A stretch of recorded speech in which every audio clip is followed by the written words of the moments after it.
I would like to talk with you about innovation, which is, I think, a quite big area you have here in Klagenfurt.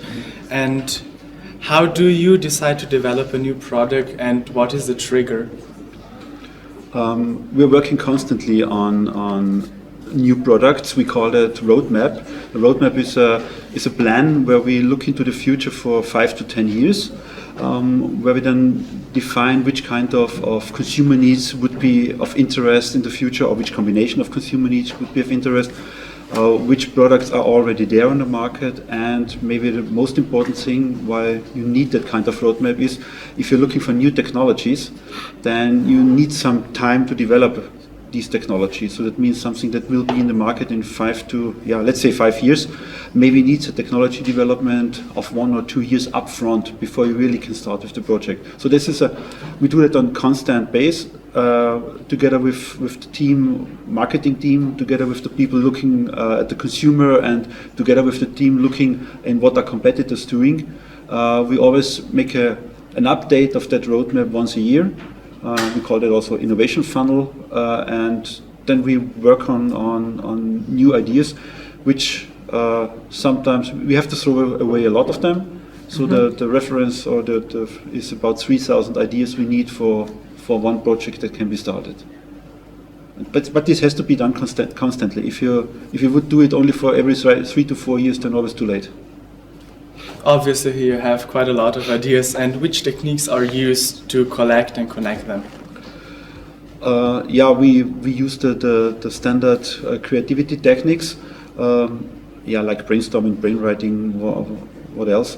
And maybe also we have different techniques that we can separate the problem analysis from the ID generation step, which is a very important thing that you separate this one.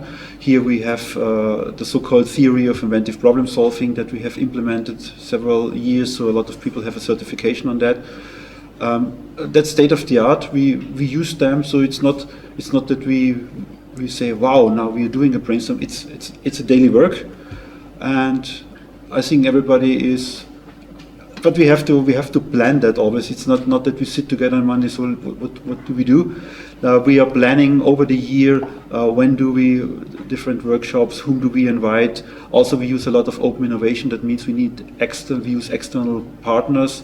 Could be students. Could be research people from research to have different views on the same problem and to come up with different ideas.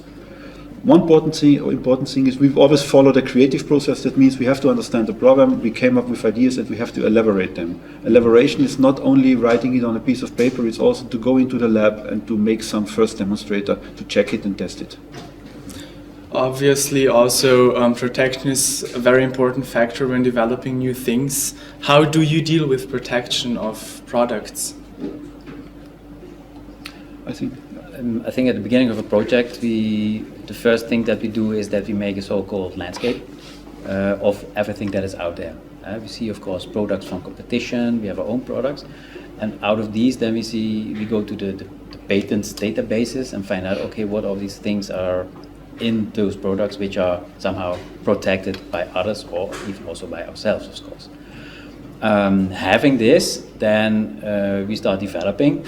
And we work then around all the things that we have seen.